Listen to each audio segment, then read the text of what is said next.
শুভ সন্ধ্যা বন্ধুরা। আজ হলো 18 আগস্ট 32 শ্রাবণ মঙ্গলবার।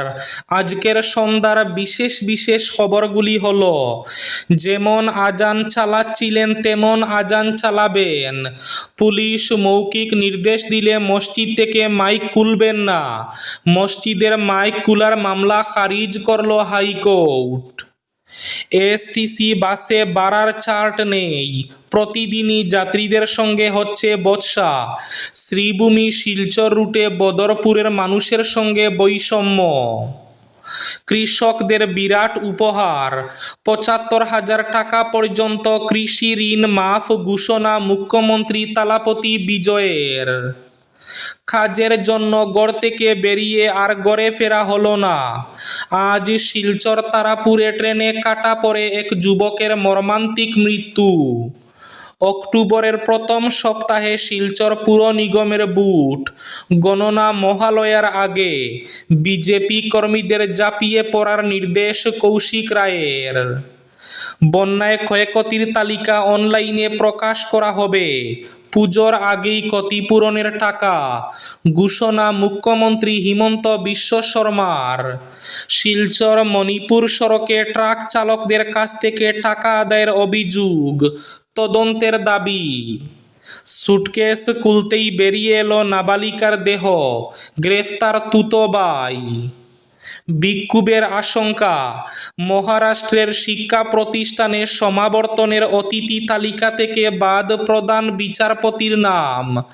এবং শেষ খবরটি, শিলচর অন্নপূর্ণাঘাট সেতু থেকে শিশুকে কোমরে বেঁধে মা সন্তানের জাপ দেওয়ার ঘটনায় আজ উদ্ধার মৃতদেহ।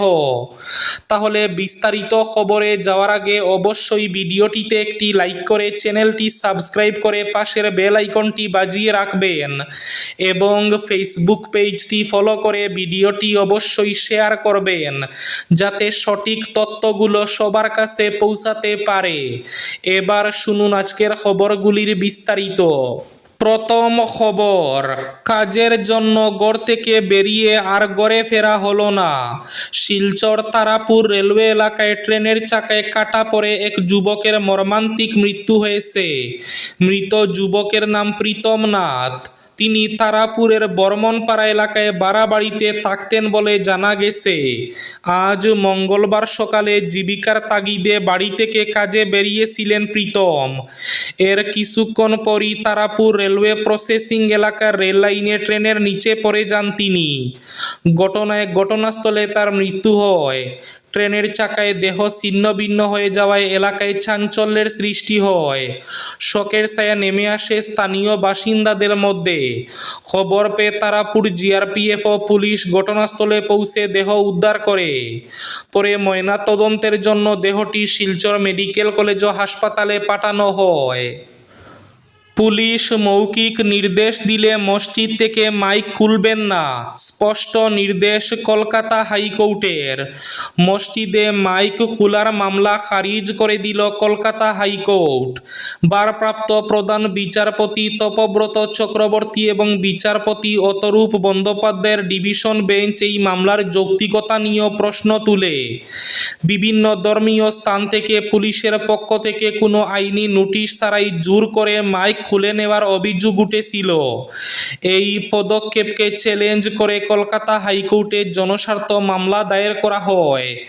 আদালতের পর্যবেক্ষণ, পুলিশের মৌখিক নির্দেশের উপর কোনো নির্দেশ নয়, সংবাদপত্রের উপর নির্ভর করে মামলা করা হয়েছে। ৪,০০০ মসজিদের কথা উল্লেখ করা হয়েছে, যাদের মধ্যে বেশিরভাগই মামলায় যুক্ত হয়নি। এই যুক্তিতেই এই মামলা খারিজ করে আদালত। গত শুনানিতে রাজ্যের আইনজীবী কল্যাণ বন্দ্যোপাধ্যায় সওয়াল করেন, পুলিশ মসজিদের উপর উঠে যাচ্ছে মাইক খুলতে, জুতো পরে পুলিশ যাচ্ছে। ৪,০০০ মসজিদ থেকে মাইক খোলা হয়েছে। কোন জেলা থেকে কোন মসজিদ থেকে মাইক খোলা হলো সেই তথ্য জানতে চান ভারপ্রাপ্ত প্রধান বিচারপতি তপব্রত চক্রবর্তী। আজ আইনজীবী কল্যাণ বন্দ্যোপাধ্যায় বলেন, আদালত স্পষ্ট করে দিয়েছে, যেমন আজান চালাচ্ছিলেন তেমন আজান চালাবেন। আইন অনুযায়ী যে ডেসিমেল নির্দিষ্ট করে দেওয়া হয়েছে সেই অনুযায়ী আজান চলবে। অ্যাডভোকেট জেনারেল আদালতে জানিয়েছে, দিয়েছেন এরকম কোনো অর্ডার দেওয়া হয়নি। আদালত বলছে মৌখিক বললে তো কোনো প্রমাণ হতে পারে না, সবই মৌখিক। তবে তিনি আদালতে স্পষ্ট করে দিয়েছে এবং এবার থেকে কোনো মসজিদে মাইক খোলা হবে না পুলিশ মৌখিক নির্দেশ দিলে।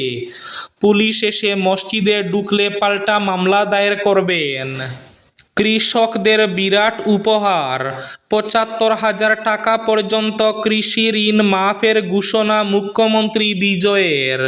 তামিলনাড়ুর কৃষকদের জন্য বড়সড় স্বস্তির ঘোষণা করলেন মুখ্যমন্ত্রী তালাপতি বিজয়। তিনি সোমবার বিধানসভায় ঘোষণা করলেন ৭৫,০০০ টাকা পর্যন্ত কৃষি ঋণ মকুব করা হবে। ৭৫,০০০ থেকে ১ লক্ষ টাকা পর্যন্ত যারা কৃষি ঋণ নিয়েছেন তারা এই সুবিধা পাবেন। বিজয় বলেন, কৃষকরাই রাজ্যের মেরুদণ্ড। দেশের সমৃদ্ধি কৃষকদের সহযোগিতার উপর নির্ভরশীল। তাই রাজ্যের আর্থিক সংকট সত্ত্বেও ৯৫৩ কোটি টাকা অতিরিক্ত সহায়তার সিদ্ধান্ত নেওয়া হয়েছে। বিধানসভায় কৃষি ঋণ মকুব প্রসঙ্গে মুখ্যমন্ত্রী বলেন, সরকার গত মে মাসে রাজ্যে ক্ষমতায় এসেছে। ক্ষমতায় আসার মাত্র ১৫ দিনের মধ্যে ৫০,০০০ টাকা পর্যন্ত কৃষি ঋণ মকুব করা হয়েছিল। সেই সহায়তার পরিধি আরও বাড়ানোর সিদ্ধান্ত নেওয়া হয়েছে। এখন থেকে ৭৫,০০০ টাকা পর্যন্ত ঋণে সম্পূর্ণ কৃষি ঋণ মকুব। সুটকেস খুলতেই বেরিয়ে এলো নাবালিকার দেহ, গ্রেফতার তুতো ভাই। দিল্লির বুরারি এলাকায় ফের সামনে এলো এক চাঞ্চল্যকর ঘটনা।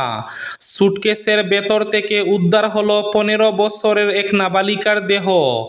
এই ঘটনায় তারই এক তুতো ভাইকে গ্রেফতার করেছে পুলিশ। প্রাথমিক তদন্তে পুলিশের অনুমান ওই কিশোরীর একটি সম্পর্ক নিয়ে পরিবারের আপত্তি ছিল। সেই সম্পর্কের জেরেই তাকে খুন করা হয়েছে বলে অভিযোগ। তবে খুনের নেপথ্যে এটাই একমাত্র কারণ কি না তা খতিয়ে দেখছেন তদন্তকারীরা। ঘটনাটি প্রকাশ্যে আসে সোমবার। পুলিশ সূত্রে জানা গিয়েছে, এক ব্যক্তিকে সন্দেহজনকভাবে সুটকেস নিয়ে যেতে এবং পরে সুটকেস ছাড়াই ফিরে আসতে দেখে এক ব্যক্তির সন্দেহ হয়। জানা যায়, অভিযুক্ত ব্যক্তি তার এক বন্ধুর কাছ থেকে মোটরবাইক নিয়ে বেরিয়েছিলেন। তার সঙ্গে ছিল একটি সুটকেস। পরে যখন তিনি ফিরে আসেন তখন তার সঙ্গে আর সুটকেসটি ছিল না। বিষয়টি পুলিশকে জানানো হতেই সামনে আসে আসল ঘটনা। শিলচর মণিপুর সড়কে ট্রাক চালকদের কাছ থেকে টাকা আদায়ের অভিযোগ, তদন্তের দাবি। মণিপুরের অশান্ত পরিস্থিতির কারণে গত প্রায় ১ মাস ধরে শিলচর মণিপুর জাতীয় সড়কে আটকে রয়েছে হাজার হাজার পণ্যবাহী ট্রাক। দীর্ঘদিন ধরে আটকে থাকায় চরম সমস্যার মধ্যে রয়েছেন ট্রাক চালকরা। এ অবস্থায় এক চালকের মৃত্যু হলে মণিপুর সরকার কড়া নিরাপত্তার মধ্যে বেশ কয়েকটি ট্রাক নিয়ে যায়। আর এমন সুযোগে কিছু অসাধু নিরাপত্তা কর্মী সীমান্ত পার করে দেওয়ার নামে ট্রাক চালকদের কাছ থেকে টাকা আদায় করছেন বলে গুরুতর অভিযোগ উঠেছে। চালকদের অভিযোগ, গত ১৬ আগস্ট রাতে বাঁশকান্দি উজানতারাপুর এলাকায় নিরাপত্তা কর্মীরা সড়কে আটকে থাকা ট্রাকগুলির কাছে গিয়ে সীমান্ত পার করে দেওয়ার আশ্বাস দেন। এর বিনিময়ে প্রতিটি ট্রাক থেকে ২,০০০ টাকা করে নেওয়া হয় বলে অভিযোগ। প্রায় ৪০ থেকে ৫০টি ট্রাক থেকে এভাবে টাকা আদায় করা হয়েছে বলে দাবি চালকদের। বন্যায় ক্ষয়ক্ষতির তালিকা অনলাইনে, পুজোর আগেই ক্ষতিপূরণের টাকা ঘোষণা মুখ্যমন্ত্রীর। উজান অসমে ১৯ জুলাইয়ের বিধ্বংসী বন্যায় ক্ষতিগ্রস্ত পরিবারগুলির ত্রাণ ও পুনর্বাসন প্রক্রিয়ায় স্বচ্ছতা আনতে এবার ক্ষয়ক্ষতির সমীক্ষার তথ্য প্রকাশ্যে আনবে রাজ্য সরকার। ক্ষতিগ্রস্তদের নাম সহ প্রথম পর্যায়ের সমীক্ষার তালিকা রাজ্য দুর্যোগ ব্যবস্থাপনা কর্তৃপক্ষের ওয়েব পোর্টালে প্রকাশ করা হবে। লোকসেবা ভবনে সাংবাদিক বৈঠকে একথা ঘোষণা করেন মুখ্যমন্ত্রী হিমন্ত বিশ্ব শর্মা। মুখ্যমন্ত্রী বলেন, অনলাইনে তালিকা প্রকাশিত হলে বন্যায় ক্ষতিগ্রস্ত বাসিন্দারা নিজেরাই যাচাই করতে পারবেন তাদের বাড়িঘর কিংবা সম্পত্তির ক্ষয়ক্ষতি সরকারি নথিতে নথিভুক্ত অন্তর্ভুক্ত হয়েছে কিনা। প্রথম তালিকা প্রকাশের পরে অভিযোগ ও আপত্তি ওঠা স্বাভাবিক বলে বলে মন্তব্য করেন মুখ্যমন্ত্রী। হিমন্ত বিশ্ব শর্মার দাবি, রাজ্যে বন্যা ত্রাণ বন্টনের ক্ষেত্রে এতটা স্বচ্ছ প্রক্রিয়া আগে কখনো অনুসরণ করা হয়নি। অক্টোবরের প্রথম সপ্তাহে শিলচর পুর নিগমের বুথ গণনা মহালয়ার আগে বিজেপি কর্মীদের ঝাঁপিয়ে পড়ার নির্দেশ কৌশিক রায়ের। শিলচরে এক বক্তব্য রাখতে গিয়ে মন্ত্রী কৌশিক রায় জানিয়েছিলেন, দুর্গাপূজার আগেই পুর নিগমের নির্বাচনের সব প্রক্রিয়া শেষ করা হবে। এরপর সোমবার আরও অনেকটা নির্দিষ্ট করে ঘোষণা করলে নির্বাচন হবে অক্টোবরের প্রথম সপ্তাহে। এরপর গণনাও মিটিয়ে ফেলা হবে 10 অক্টোবর মহালয়ার আগে। নিগমের নির্বাচনকে সামনে রেখে দলীয় স্তরে এক প্রস্তুতি সভায় যোগ দিয়ে এভাবে সম্ভাব্য দিনক্ষণের কথা উল্লেখ করে কর্মীদের এখন থেকে ঝাঁপিয়ে পড়তে বলেন তিনি। শিলচর অন্নপূর্ণা সেতু থেকে শিশুকে কোমরে বেঁধে মা সন্তানের ঝাঁপ দেওয়ার ঘটনার 4 দিন পর উদ্ধার মৃতদেহ। শিলচরের অন্নপূর্ণাঘাট সেতু থেকে শিশুকে কোমরে বেঁধে বরাক নদীতে ঝাঁপ দেন এক মহিলা। 4 দিন পর আজ কাটিগড়ার গণিগ্রামে উদ্ধার করা হয় মা শিশুর মৃতদেহ। উদ্ধারের সময়ও মায়ের কোমরে বাঁধা ছিল শিশু। ঘটনায় এলাকায় শোকের ছায়া নেমে এসেছে। এবার শেষ খবরটি, এএসটিসি বাসে ভাড়ার চার্ট নেই, প্রতিদিনই যাত্রীদের সঙ্গে হচ্ছে বচসা। শ্রীভূমি শিলচর রুটে বদরপুরের মানুষের সঙ্গে বৈষম্য।